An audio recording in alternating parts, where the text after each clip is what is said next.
You're watching Mirror 7 News. Stay informed, stay ahead for more news.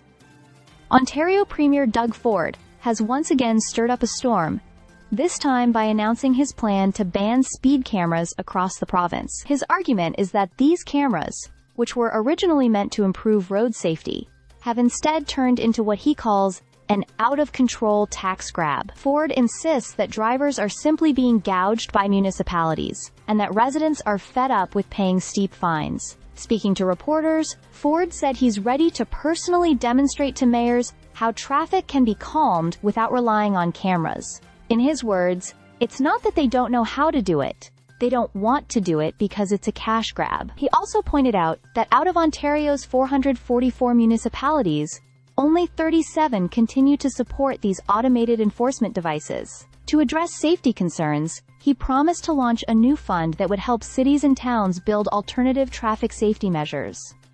But the backlash was swift. Road safety advocates, local leaders, and police organizations criticized the move, warning that it could undo years of progress in reducing speeding. The Ontario Association of Chiefs of Police stressed that speed cameras have been proven to reduce dangerous driving, protect pedestrians and cyclists, and make streets safer for everyone, especially vulnerable groups like children. The controversy has been felt most strongly in Toronto. One camera in the city's West End, set up in a 40 km H zone, generated over 63,000 tickets and more than $7 million in fines.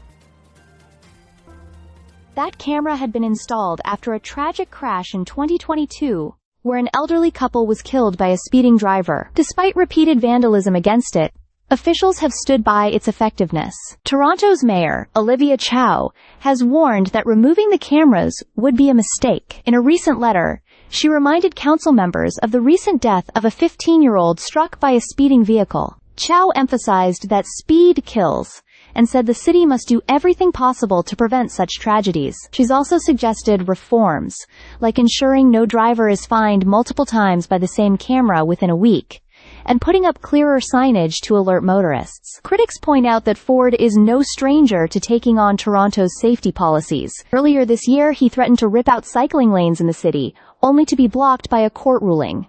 That legal fight is still ongoing. To many, his latest move is another attempt to appeal to suburban voters who see speed cameras as unfair or excessive. At the heart of this debate is a tough question. Are speed cameras truly about safety, or are they just a revenue tool? Ford is betting voters will side with his populist stance, but city officials and safety experts insist the evidence is clear. Cameras save lives. The showdown between Queen's Park and Toronto is only set to intensify in the coming weeks. Stay subscribed for more videos.